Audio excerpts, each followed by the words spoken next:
A man wants to find out about a language course. Listen to the conversation between the man and the woman and answer the questions. First, you have some time to look at questions 1 to 4.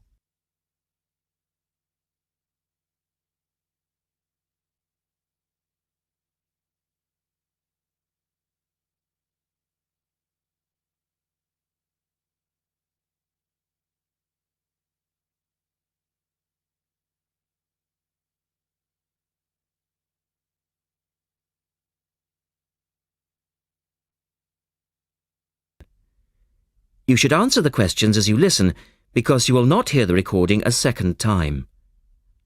Listen carefully and answer questions 1 to 4.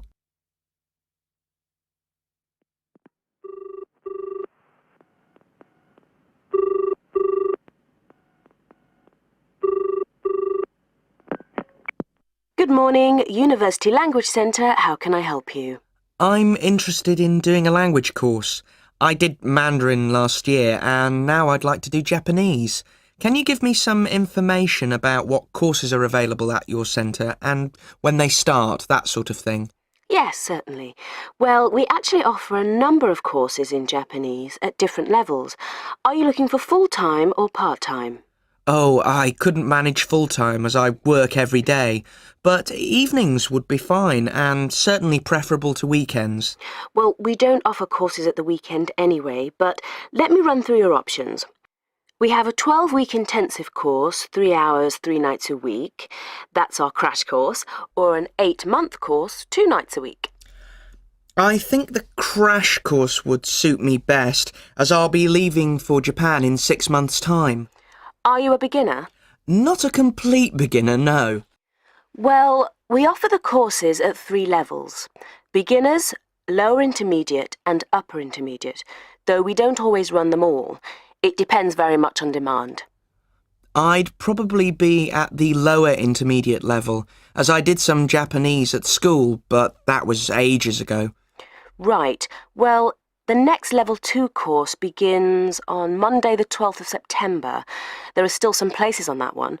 Otherwise, you'd have to wait until January or March. No, I'd prefer the next course. The woman asks the man for some details about himself. Look at questions 5 to 10.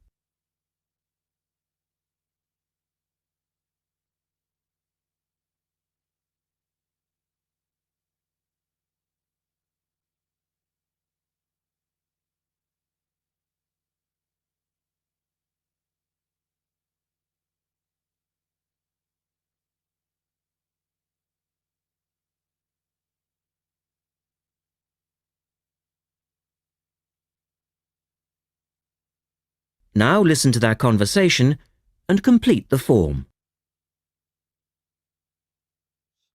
Right. Can I get some details from you then, so I can send you some information? Sure. What's your name? A family name first. Haggerty, Richard. Hagarty? No, Hagerty. Oh, okay. And your address, Richard? Well, perhaps you could email it to me. Right. What's your email address? It's Ricky45, that's one word, RICKY45, at hotmail.com. And I just need some other information for our statistics. This helps us offer the best possible courses and draw up a profile of our students. Fine. What's your date of birth? I was born on the 29th of February, 1980. 1980?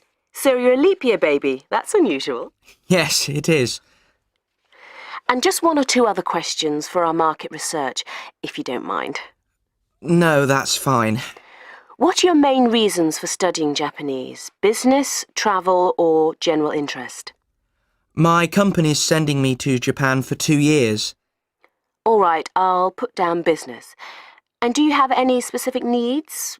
Will there be an emphasis on written language? For instance, will you need to know how to write business letters, that sort of thing?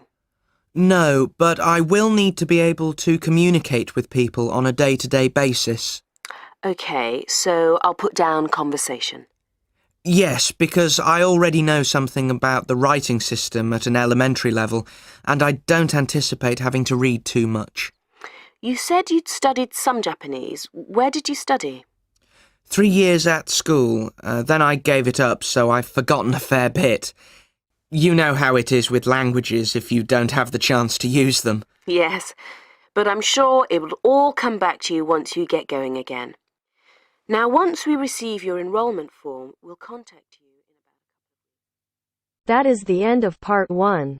You now have half a minute to check your answers.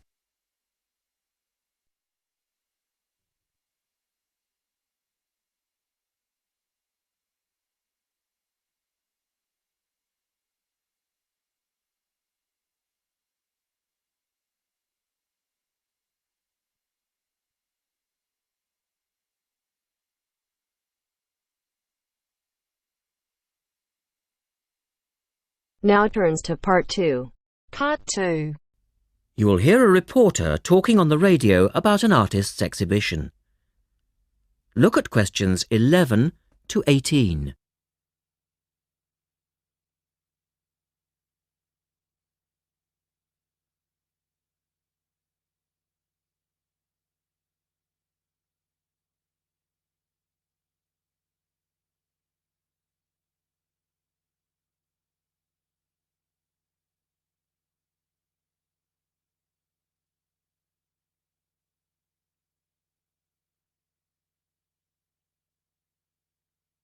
As you listen to the first part of the talk, answer questions 11 to 18.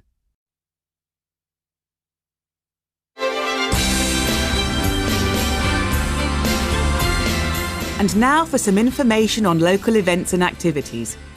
A couple of announcements for art lovers and budding artists alike. First, a new collection of artwork is going on show to the public next month in the form of an artist's exhibition.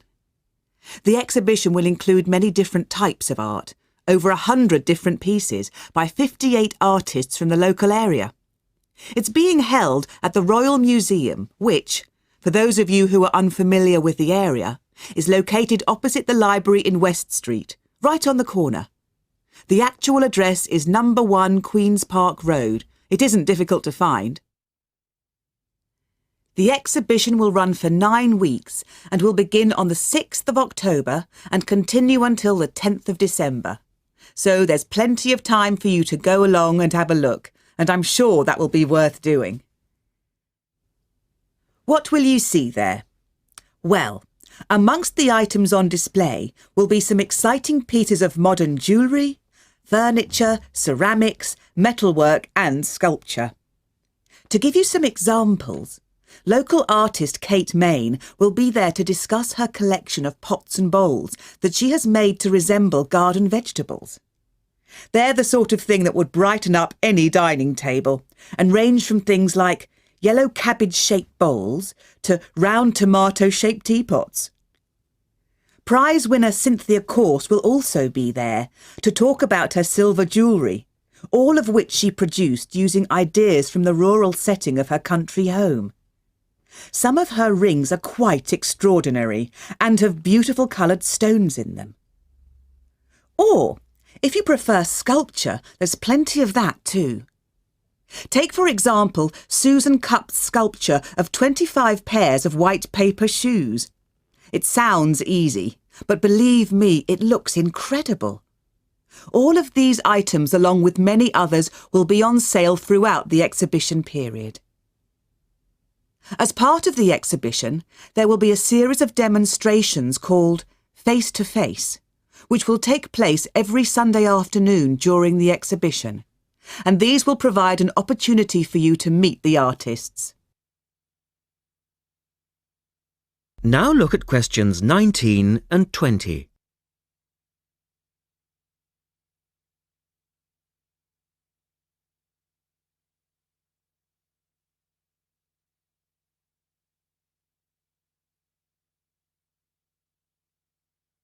As the talk continues, answer questions 19 and 20. The second set of activities are for those who would prefer to indulge in some artwork themselves. The Artists' Conservatory are holding a series of courses over the autumn period. The courses cover all media and include subjects such as Chinese brush painting, pencil drawing and silk painting. All the tutors are experienced artists. Course sizes are kept to a minimum of 15, and there will be plenty of individual assistance. All the sessions offer excellent value for money and the opportunity to relax in a delightful rural setting. Fees are very reasonable and include the use of an excellent studio and access to the art shop, which you will find sells everything from paper to CDs. And they also include the provision of all materials.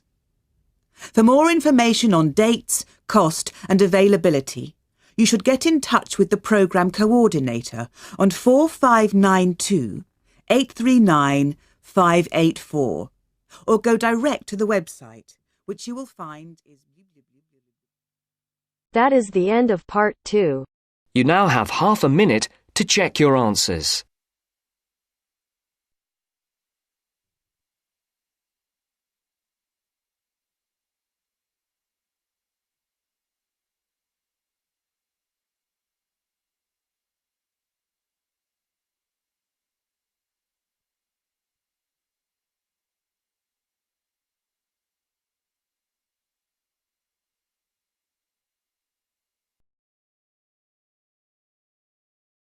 Now turns to part 3.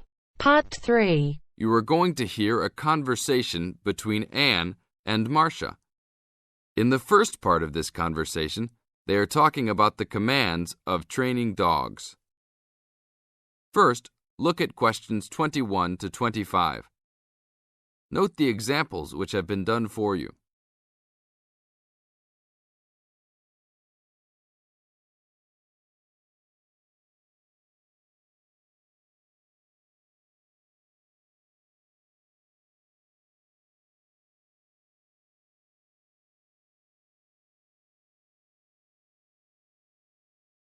Now listen to the first part of the conversation and answer questions 21 to 25.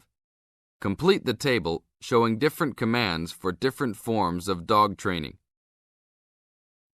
So that research paper we have to do next, the one about how are different styles of training dogs, how do you think you'll approach writing it?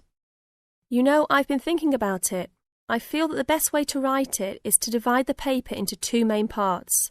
In the first part, we'd be analysing some examples of each style of training dogs. Right, what the styles are. After that we can talk about how each style can be used so that the dogs learn something different from each one. Indeed. Maybe we could draw a chart and compare examples of each style of training, one at a time. So the different kinds of training would be simple obedience training. There you would have things like teaching them to sit, stay in one place and so on. Right. So included in here would be simple audio commands like speak. Yes, basic commands are just spoken words, aren't they? And then there would be the more guard-oriented training, where the dogs are trained to know a specific place well. Patrolling and barking are probably the best examples, because most people have seen them in many places, especially in homes. And this would lead us to the attack dog training, which is physical as well as spoken, training the dog to knock someone down, and even biting if they have to. Right, so there's another category as well, sniffing dogs, which make up the searching category.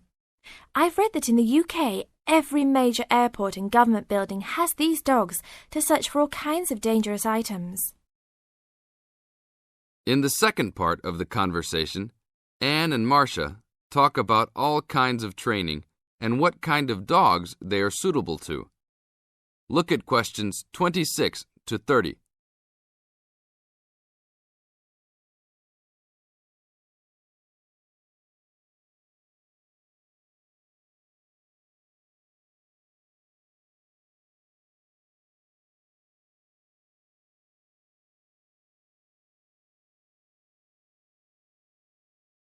As you listen to the conversation, match A, B, C with the following forms of dog training. One has been done as an example for you. Listen carefully and answer questions 26 to 30. I can believe that. Well, we have a good list to build on. We're finally getting started now, so let's try to figure out when each type of dog training should be used. I guess we can start by trying to figure out the best situation for each type of dog training. What do you mean?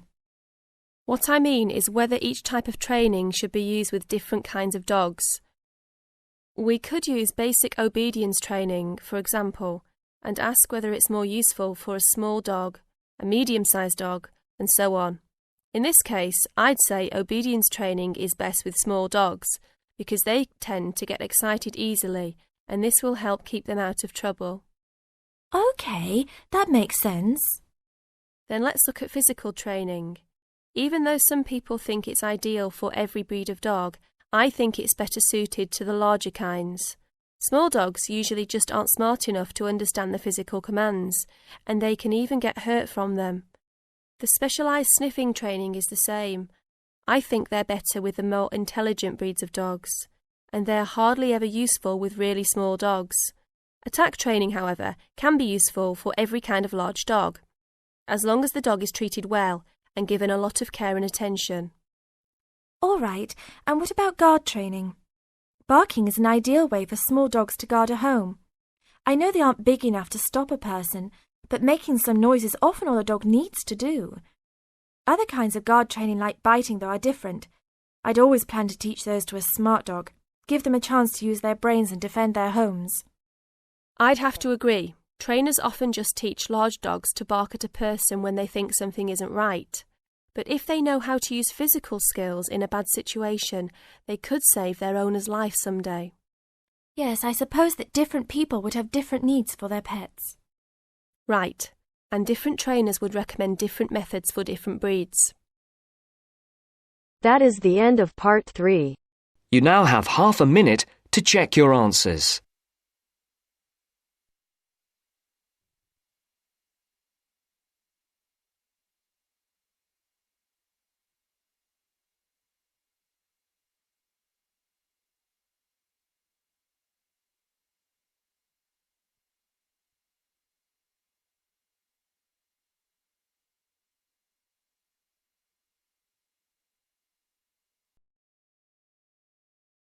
Now turns to part 4.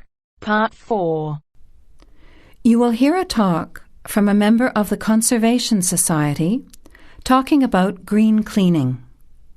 First, you have some time to look at questions 31 to 34.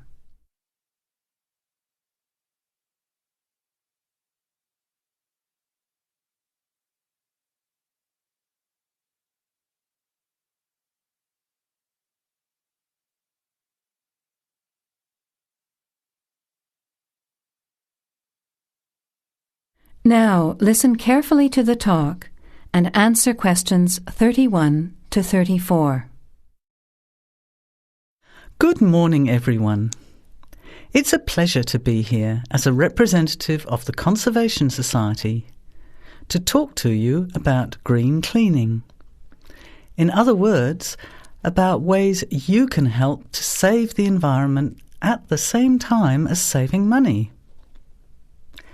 I'll start with saving money, as we're all interested in that, especially students who are living on a tight budget. Probably none of you has sat down and calculated how much you spend on cleaning products each year, everything from dishwashing detergent, window cleaners and so on, through to shampoos and conditioners for your hair, and then those disasters, products to get stains out of carpets or to rescue burnt saucepans. I can see some nods of agreement. Even if you don't spend a lot of time on housework, you'd end up spending quite a lot of money over a period of time, wouldn't you? We can save money on products and also use products which are cheap, biodegradable and harmless to the environment. These I will call green products. Unfortunately, most cleaning products on sale commercially are none of these, and many of our waterways and oceans are polluted with bleach, dioxins, phosphates, and artificial colourings and perfumes. Also, think how many plastic bottles each household throws away over a year. They'll still be around in landfill when you are grandparents. So we often feel there's nothing we can do to make a difference, but we can. The actual recipes are on handouts you can take at the end of the talk. The sorts of ingredients I'm referring to are things like bicarbonate of soda, eucalyptus oil, ammonia, vinegar, lemons, pure soap. Lastly, many people find they are allergic to modern products. So for all you asthma sufferers, keep listening. Nothing in these recipes should cause you any problems. An end to itching and wheezing. Now you have some time to look at questions 35 to 40.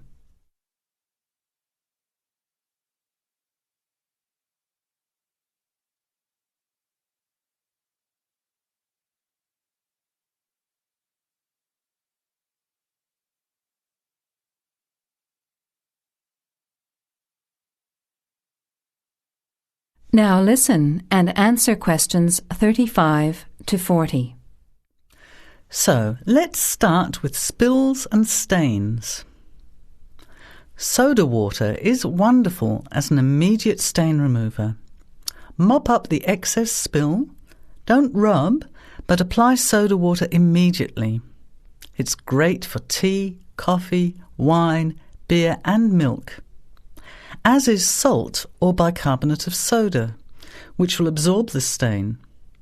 Then vacuum when dry and shampoo if necessary. While we're talking about disasters, let's quickly look at some others that can be avoided. Bicarbonate of soda is wonderful for removing smells, especially in the fridge. An open box in the fridge will eliminate smells for up to 3 months. And those terrible burnt saucepans, either sprinkle with our good friend bicarb again and leave it to stand, or cover with vinegar and a layer of cooking salt.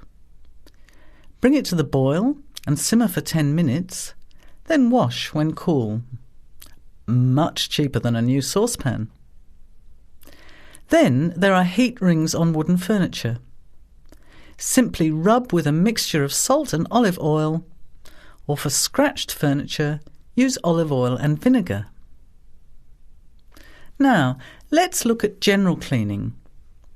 First, the floors. If your floor covering is made of slate, cork or ceramic tiles or lino, it probably only needs a mop or a scrub with vinegar in a bucket of water. Carpets can be shampooed using a combination of pure soap, washing soda, cloudy ammonia and some boiling water.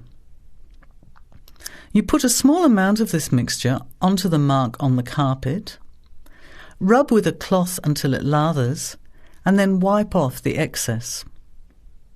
A smelly carpet can be deodorized by sprinkling bicarbonate of soda on the surface, leaving overnight, and vacuuming off the next day. Cleaning in the kitchen, bathroom and toilet is the next section. That is the end of part 4. You now have half a minute to check your answers.